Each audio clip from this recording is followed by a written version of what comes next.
भगत सिंह का जन्म 28 सितंबर 1907 को गांव बंगा, जिला लायलपुर, पंजाब अब पाकिस्तान में हुआ था।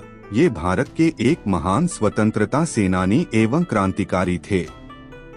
चंद्रशेखर आजाद व पार्टी के अन्य सदस्यों के साथ मिलकर इन्होंने भारत की स्वतंत्रता के लिए अभूतपूर्व साहस के साथ शक्तिशाली ब्रिटिश सरकार का मुकाबला किया।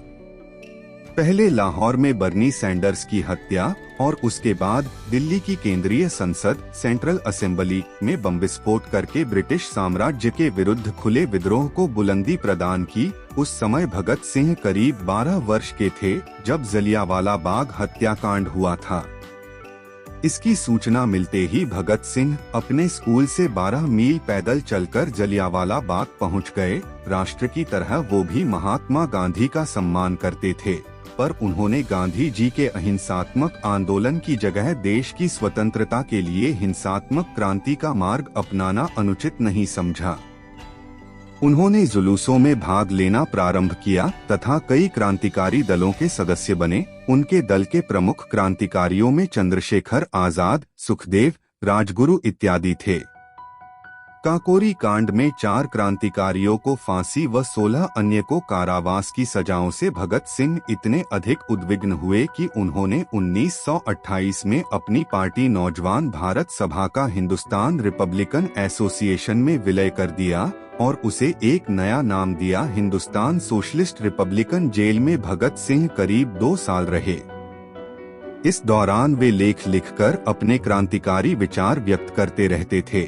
जेल में रहते हुए भी उनका अध्ययन लगातार जारी रहा।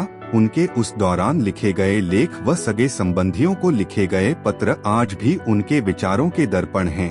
अपने लेखों में उन्होंने कई तरह से पूंजीपतियों को अपना शत्रु बताया है।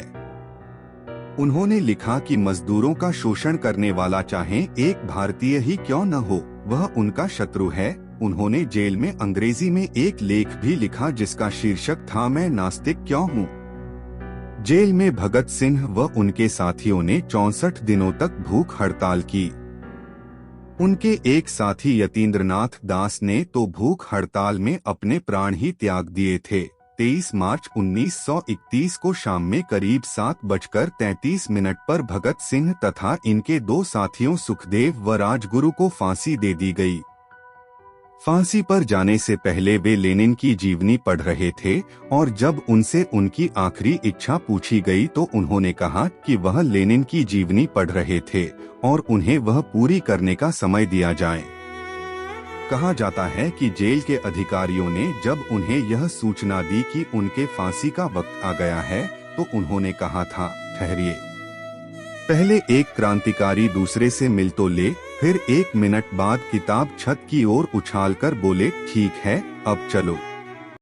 फांसी पर जाते समय वे तीनों मस्ती से गा रहे थे, मेरा रंग दे बसंती चोला, मेरा रंग दे, मेरा रंग दे बसंती चोला, माय रंग दे बसंती चोला।